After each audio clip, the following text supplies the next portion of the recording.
I've been talking a lot about the vertical slice milestone the last few weeks, and as a reminder, you can download and play through that, and please do, and please send me feedback. But now that I've wrapped that thing up, I'm moving on to the rest of the game. So basically taking the same sort of work that I did for the vertical slice milestone and doing that 5 times over for the remaining 5 of hopefully 6 levels that will be in Gunmetal Arcadia Zero. So I've been thinking about how to structure and schedule that time and how I want to build these remaining levels. So the concept of a vertical slice comes from, or at least my understanding of it, comes from the AAA games industry, where you work on one section of the game and you take that basically to a production quality level, basically what you could ship. And usually during that time, the rest of the game will be extremely rough or non-existent. But once you understand how to build a whole section of the game, then you can start to parallelize that process and build up the rest of the game iteratively. Now, of course, I'm working on Gunmetal Arcadia Zero by myself, so the concept of parallelization doesn't really make sense because it's not like my work is being blocked by my own work. There are obviously certain tasks that I need to do before others. I need to gray box the level before I can decorate it. But whether I'm working on one level before another or working on all the levels in parallel, I could go either way with that. And that's sort of what I've been trying to figure out, is what makes the most sense. I could basically repeat the exact same process from vertical slice, top to bottom, bottom to top, build, gray box, tile set, create some new enemies, bosses, decorate everything, finish that one level, and do that, 5 times over for the rest of the game. Or I could gray box every level and then do tile sets for every level, new enemies, new bosses, new whatever else I'm putting in there. Do all of those things a little bit at a time, and decorate every level, and basically bring all the levels to a shippable quality at roughly the same time. And that's probably what I'm going to end up doing. I think that's going to help me find a groove for each of these tasks. If I gray box 5 levels in a row, I'm going to be really, really good at gray boxing by the time I'm done with that. It's not going to be sort of starting and stopping each of these tasks every time I'm working on a new level. So I think that's probably where I'm going to end up going. And as a result of that, I think the tone of these videos, and the content of these videos and of my development blogs is going to be shifting a little bit in the next few months as I wrap up this game.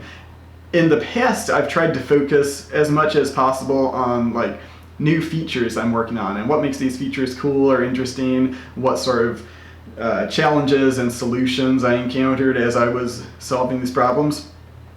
But I'm reaching a point now where there are, I guess, less interesting problems to solve, and there's more of, content creation. So I think I'm probably going to try to do more deep dives into my actual thought process when I'm making this content, instead of saying, I gray boxed the level and here's what it looks like. Actually talk about okay, here's what I was thinking when I built this specific room in this level, and maybe show a little bit more of the iterative nature of roughing out a room, playing through it, seeing what works, seeing what doesn't, making changes, tweaking it, playing through the entire level as a whole, and seeing how that one room fits into the context of the whole. All these sorts of things that I've been doing but haven't really been talking about necessarily. So I think probably the format of these videos may start to turn more towards the long form development videos. I've done a few of those in the past where I leave my webcam running, leave OBS running for an hour while I mess around in the editor, and I may start doing more of those because I think the nature of the work that I'm going to be doing over the next 4 or 5 months is going to be better suited to that sort of content. I'm still figuring out exactly what that's going to mean for the blogs. I think it's harder to write about that sort of development, but I'm sure I can find something interesting to write about in there. But yeah, so that's basically, I guess, the 2 things I wanted to cover in this video today is talk about moving from vertical slice to sort of the going horizontal and building up all the levels iteratively, and then talk about where this series is going to go in the future and my thoughts on how to best represent the sort of work that I'm doing. I have recently started grayboxing a couple of new levels in keeping with the herbs and spices theme. You know, the vertical slice level was called cardamom. These levels are, one of them is basil, and I'm thinking this is probably going to be one of the levels that's out in the wilderness. So after you've left the city, but before you find the unmade hive, there's this part of the game that takes place out in the wilderness, and you meet some of the wild elves and, you know, wild animals and creatures and stuff out there. And I think basil is going to be one of those. And the other level is cilantro, and this is almost definitely going to be one of the hive levels at the end of the game. In fact, this is probably going to be the last level in the game. It's it's definitely some of the most difficult challenges I've put in this game so far. There's like slippery floors and tons of bottomless pits that will kill you instantly, and I'm definitely, I guess, reaching those sorts of like Castlevania or Ninja Gaiden levels of difficulty. But at the same time, I want it to feel like, you know, learnable and fair. I don't want it to be just like cheap deaths all over the place. So I'm, you know, spending a lot of time iterating on this and playing through it myself and going, okay, this shouldn't feel just like random deaths. It needs to feel like once you learn it, you should be able to play through this reliably every time. So, you know, it's always trying to find that right balance on, you know, difficulty versus, you know, cheap deaths.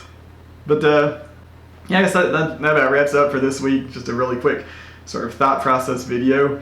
But yeah, it's going to be an exciting couple of months as I finish the rest of Gunmetal Arcadia Zero, and, you know, then after that I can start to turn my attention back to solving some of those interesting programming problems as I move on to the roguelike Gunmetal Arcadia and have to, you know, figure out random level generation and all that sort of fun stuff.